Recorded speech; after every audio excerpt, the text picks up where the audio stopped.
¿vale? Un cuerpo inerte nos permite estudiar la materia que hay dentro del cráneo, pero poco más. Comentaba que estos son los pilares que nos motivan en cualquier momento a lo largo de nuestra vida y que todo esto reside en un área denominada sistema de recompensa del cerebro. Cerebro que, a modo de curiosidad, indicar que tiene más de 100.000 millones de neuronas. 100.000 millones de neuronas que llevan conexiones generando caminos, de manera que ante un estímulo tengo ya una reacción. Ante un aprendizaje tengo la manera de recurrir a ello, es decir, la memoria reside también en la conexión. Sí, vale.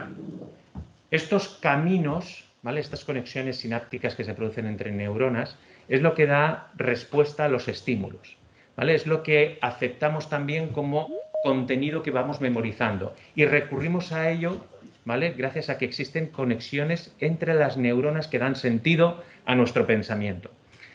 El cerebro no siente dolor. ¿Qué quiere decir esto? Aquí es donde reside la gestión del dolor del resto de partes del cuerpo. Pero si a una persona le operasen de la cabeza, tendrían que anestesiarle para que no sufriese dolor en el corte. Pero una vez abierto el cráneo, manipular el cerebro no le generaría ningún dolor. Envía señales a más de 360 kilómetros por hora, con lo cual ya nos podemos imaginar que la ejecución de las tareas dentro del cerebro se produce en milisegundos.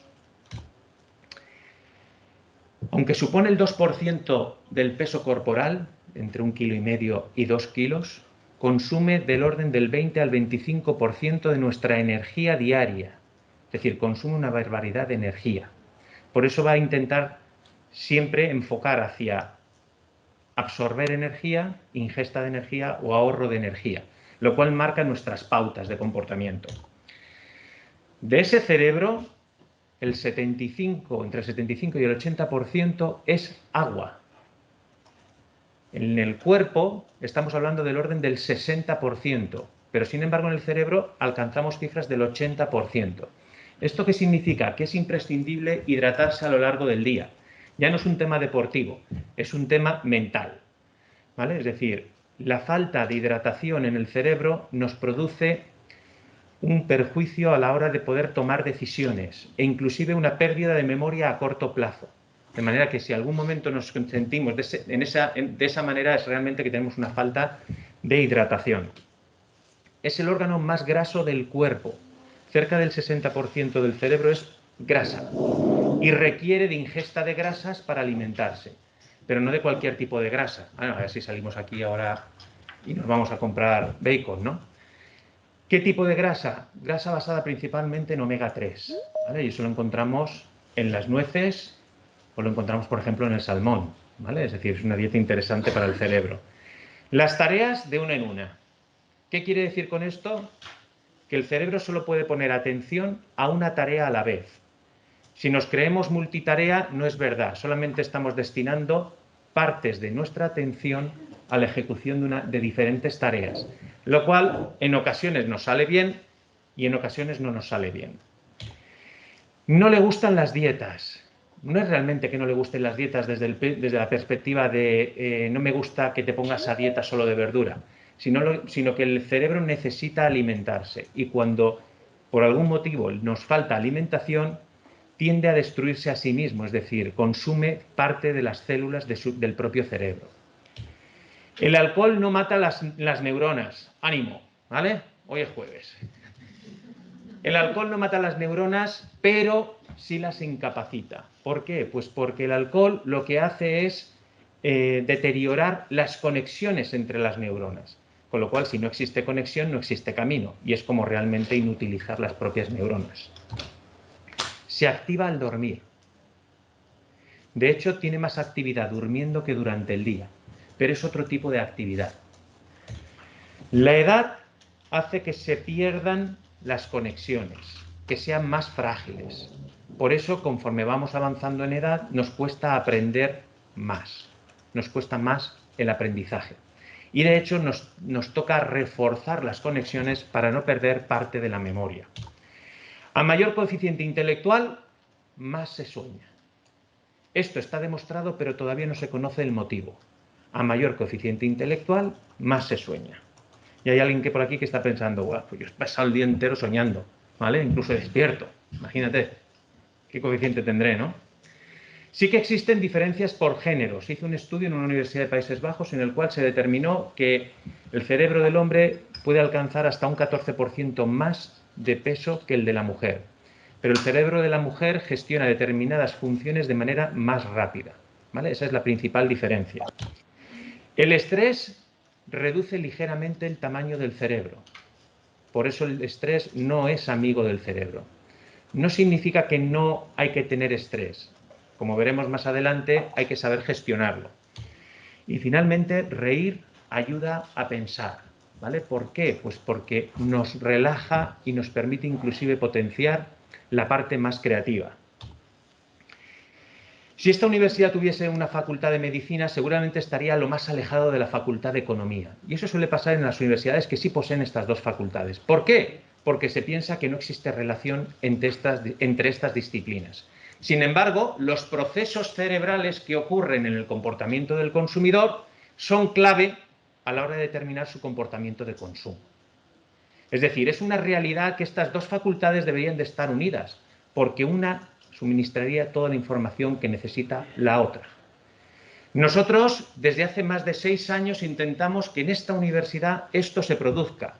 Al principio nos veían como bichos raros, ¿no? Es decir, yo intentaba meter neurociencia en el mundo de la ingeniería. Ya os podéis imaginar el rechazo que eso generaba. Pero bueno, poquito a poquito estamos creando determinadas pautas o líneas de investigación dentro de departamentos ingenieriles. La función de la cabeza no solo es peinarse, ¿vale? Con la edad se te va cayendo el pelo. Yo cada vez tardo menos en peinarme. Es un proceso muy sencillo ya cada vez para mí, más. También, por ejemplo, mi sobrino, con su grupo de amigos, han decidido, porque está a la moda, vincularse a este tipo de peinados. ¿Vale? Es decir, cada vez está más de moda esa alfombra que cae por delante de la frente. Bien, pero no solamente estamos para peinar la cabeza. Lo que acabo de hacer, esa pequeña parodia acerca de mi sobrino y de mí, lo que ha pretendido no es más que mover 32 músculos que son faciales. Con esto que hemos generado una sensación de relajación y esto nos predispone a tener mayor nivel de concentración. Si nosotros definiésemos con nuestras palabras qué nos supone el neuromanagement, y en una definición de libro como la tenéis ahí, yo diría que es lo mismo que hacemos con las empresas para vender más. Ayudar en los procesos de decisión dentro de una empresa a que estos se ejecuten de manera efectiva. Es decir, para nosotros, el neuro aplicado al management, a la empresa, a la gestión, es aplicar herramientas que funcionan con el cerebro para ayudar a tomar decisiones. Y más importante que ayudar a tomar decisiones es no generar rechazo en nuestros empleados. Esta definición, más de diccionario, hablaría de procesos neurológicos implicados en la toma de decisiones para determinar qué mecanismos cerebrales, tanto racionales como emocionales, ojo a la segunda parte que es más importante que la primera, emocionales, intervienen en la gestión de una compañía. Según Néstor Braidot, experto en neuromanagement, el neuromanagement es la aplicación de las neurociencias en la gerencia, en el manejo y en la conducción de las organizaciones, lo cual nos lleva a una ayuda importantísima en la toma de decisiones y a una ayuda en la gestión de las personas. Claves para los mandos intermedios y los mandos directivos. Es enriquecer la gestión, enriquecer la dirección y enriquecer en general la organización de la empresa. Pero ojo, esto requiere de entrenamiento. Entrenamiento para desarrollar la capacidad de atención, cada vez más complicada. Estamos hiperestimulados, ¿vale? Es decir, es complicado que estemos en esta jornada y que no estemos haciendo otra cosa más, otra cosa adicional. Desarrollar la capacidad de atención es una habilidad que nos haría destacar por encima del resto. También la capacidad de percepción y la capacidad de memoria. Esto hay que saberlo entrenar. Lo vamos a ver ahora cómo matizar esto un poquito más. El autoliderazgo, es decir, aplicarnos a nosotros mismos técnicas de liderazgo, nos tiene que ayudar a superar las condiciones de estrés, porque el estrés es algo que puede convertirse en un aspecto muy negativo a la hora de tomar decisiones. El ser humano tiene dos niveles de pensamiento, un plano consciente y un plano metaconsciente. ¿Qué quiere decir esto? Inconsciente. Es un plano en el cual absorbemos información, memorizamos e inclusive tomamos decisiones sin darnos cuenta. ¿Dónde pensamos que está el neuromanagement? ¿Dónde pensamos en términos generales que están las técnicas directivas? Las decisiones de nuestro equipo organizativo. ¿En el plano consciente o en el plano metaconsciente? Adelanto yo la respuesta. Está en el plano metaconsciente. En ese plano en el cual aprendemos y absorbemos información sin darnos cuenta. Y de ahí vamos a tirar, ahí es donde vamos a recurrir en nuestro día a día para tomar decisiones. Las preguntas serían, ¿en qué nivel decidimos? ¿Dónde debemos de estimular la creatividad? ¿Y dónde debemos de mejorar la comunicación? Todas en el plano metaconsciente. Veremos también cómo. Un caso del día a día. Nos vinculamos a una marca y tratamos de explicar por qué está tan bien posicionada en nuestro cerebro. No sabemos cómo explicarlo, pero vamos a tratar de justificarlo de manera razonada. Es decir, cuando yo veo la marca, siento algo. Si explico por qué soy fan de esta marca, trataré de razonar. No, es que es el trato que me están dando. No, o sea, estás aplicando un plano consciente a algo que siente tu metaconsciente. Lo mismo pasa con los usuarios de Apple.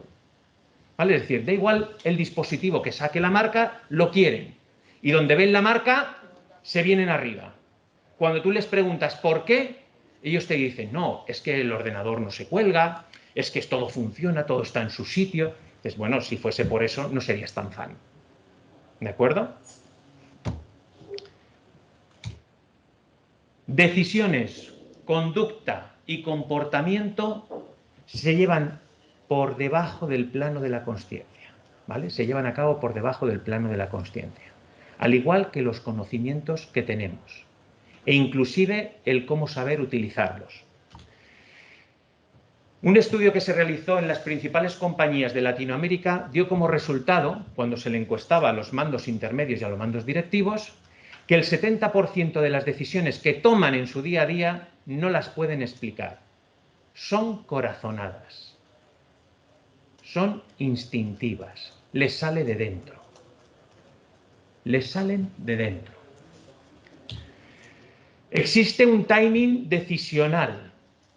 A nivel científico se ha analizado cómo reacciona el cerebro ante la toma de decisiones.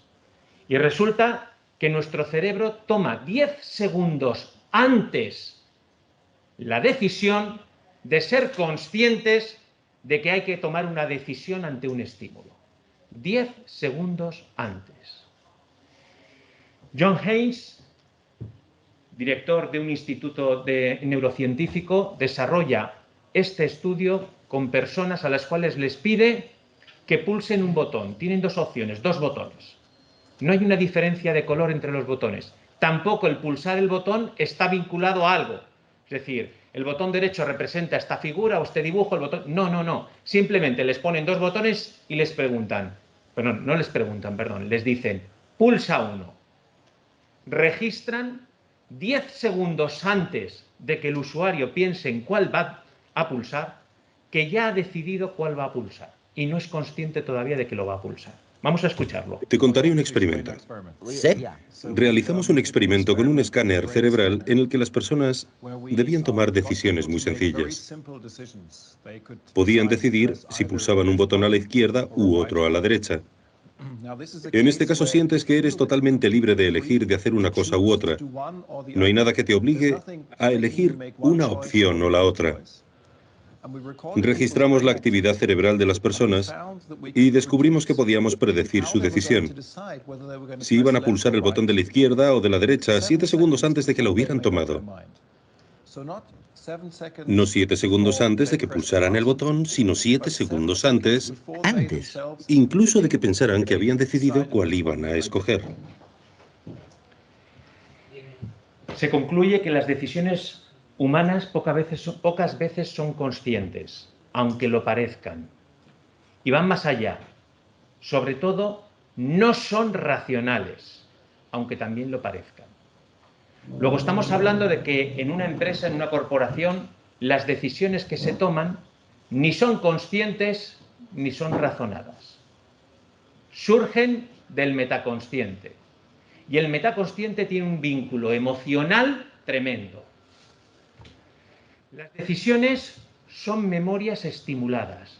Nosotros tenemos un proceso de aprendizaje, ¿vale? Es decir, si vemos que papá nos pega, tenemos un aprendizaje sobre eso. Podemos optar ante ese aprendizaje por hacer lo mismo con nuestros hijos, o podemos pensar que eso no lo haremos nunca con nuestros hijos. El proceso de aprendizaje depende de nosotros. Ahí es donde vamos a memorizar y vamos a crear esas conexiones entre neuronas. Las decisiones que tomemos hoy es el resultado de las memorias que tenemos guardadas en el metaconsciente. Las decisiones del presente, es muy importante, dependerán en base a las memorias del pasado. Luego, en lo único que somos libres es a la hora de grabar la experiencia. Después, nuestras decisiones ya están condicionadas. ¿Cómo ser un neurolíder? ¿Cómo aplicar neuroliderazgo? No consiste en recordar lo que hemos vivido, sino en saber qué hacer, cómo aplicar lo que hemos vivido. Nuestras memorias las tenemos que analizar y tenemos que ver cómo aplicarlas con los demás y cómo aplicarlas en las decisiones que son claves para nosotros. Las claves del neuroliderazgo, entonces, ¿qué son? Fortalecer las conexiones de las memorias que tenemos. Diferentes tipos de memoria, fortalecer sus conexiones. ¿Por qué? Porque nos ayudarán a tomar decisiones. Por otro lado, hay que aumentar esas conexiones. ¿Esto qué quiere decir? Cuando tengamos que juntar a nuestro equipo y tomar una decisión, vamos a intentar elegir a una persona que lidere al equipo en ese momento. Vamos a darle unas condiciones en las cuales tomar la decisión y vamos a apoyarle en determinados momentos. Es una manera de aumentar esas conexiones que existen en el cerebro de nuestro equipo. Así como evitar estímulos negativos, porque los estímulos negativos debilitan las conexiones de las neuronas y entorpecen la toma de decisión. Nos tenemos que dar cuenta de que estamos sobreestimulados, lo he comentado al principio de la charla, estamos sobreestimulados, por lo cual no somos capaces de prestar atención. La concentración de la atención aumenta la creatividad. Por otro lado, la imaginación de los niños es mucho mayor que la de los adultos, porque los adultos tienden a la especialización y con ello se reduce la capacidad de imaginación. El cerebro humano crece de manera natural hasta los 40 años, se desarrolla de manera natural hasta los 40 años. A partir de los 40 años depende de lo que hagamos y cómo lo entrenemos, seguiremos creciendo o no y nos quedaremos estancados. Y el estrés es la emoción más dura contra el cerebro. No hay que eliminarlo, hay que saber orientarlo. Dicho esto, ¿cómo tiene que trabajar un neurolíder? Un líder que trabaja la parte neuronal consigo mismo y con su equipo. Existe esta creencia o una explicación sencilla de que hay dos partes diferenciadas en el cerebro. No es verdad, están interconectadas, no ocurre algo en el hemisferio izquierdo solamente o en el hemisferio derecho solamente, pero sí que se dice que hay una tendencia de mayor actividad en un hemisferio que en otro dependiendo del perfil de la persona. Aquí tenemos en esta diapositiva definidos los perfiles de hemisferio izquierdo y de hemisferio derecho. El izquierdo es temporal, es secuencial, es racional. Mientras que el derecho está basado en emociones, es creativo. Siempre hay una predominancia hacia uno de los dos hemisferios. Hay una predominancia hacia uno de los dos hemisferios. El líder tiene que trabajar, tiene que condicionar a que su equipo trabaje con el hemisferio derecho. Y para eso hay herramientas. El hemisferio derecho se activa cuando hacemos una comunicación visual. En ese momento aumenta la atención, aumenta la creatividad. Pero hay ocasiones en las cuales con nuestro equipo no podemos hablar de una manera visual. Entonces tendremos que trabajar la parte más verbal. ¿Y eso cómo nos aleja del hemisferio derecho? De una manera bárbara. ¿Qué tenemos que hacer? Trabajar con ejemplos. Trabajar con ejemplos. Es la única manera de conseguir que se vuelva a activar el hemisferio derecho. Esto lo aplicamos ayer en una charla /jornada /consultoría. Nosotros siempre empezamos en los procesos de consultoría con una formación. Tenemos que dar píldoras porque si no, no entienden qué estamos aplicando. Tenemos herramientas de neurociencia que aplicamos en diferentes ámbitos, y en esa empresa en la que estábamos haciendo la consultoría tratamos precisamente de ejecutar esto. Trabajar la predominancia del hemisferio derecho de todos los participantes. Teníamos personas hiper emocionales y teníamos personas hipercalculadoras. Teníamos un perfil, sin ánimo de ofender, informático 100%, ¿vale? Es decir, yo ejecuto A, sale B. Entonces, ¿cómo les ayudábamos a tomar decisiones? Tenían que tomar una decisión de cambio de estrategia empresarial. Cambio completo de la estrategia empresarial. Y tratar de romper con todos los vínculos anteriores porque les daba miedo. Les daba miedo salirse de donde estaban anclados y no les iba bien. Pero les da miedo salirse de ahí por si lo que viene es algo peor. ¿Qué es lo que hicimos?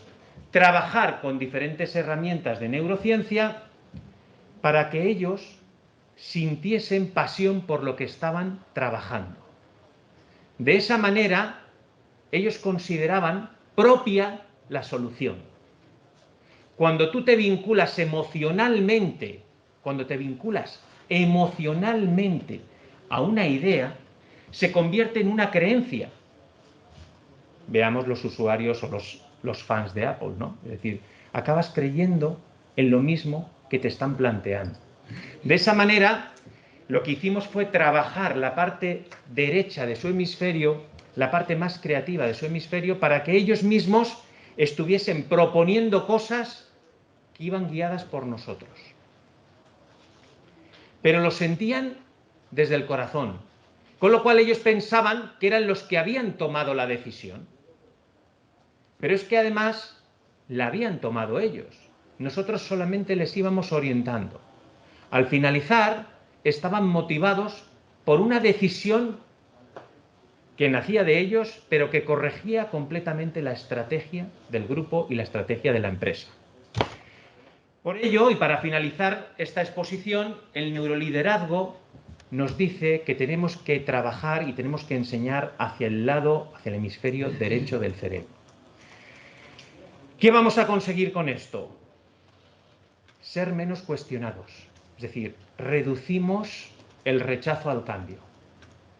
Por otro lado, van a asumir, porque se vinculan emocionalmente, porque es su metaconsciente el que está trabajando, van a asumir como propia la decisión.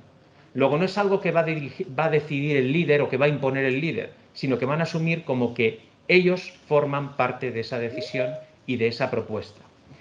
Y además van a tener una predicción afectiva positiva, otro término de la neurociencia, predicción afectiva positiva. Cuando tú tienes una predicción afectiva positiva, significa que compras la idea.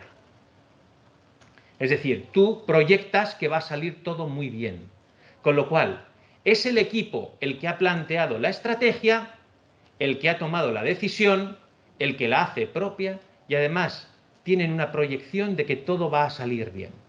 Porque en la organización lo más importante son las personas.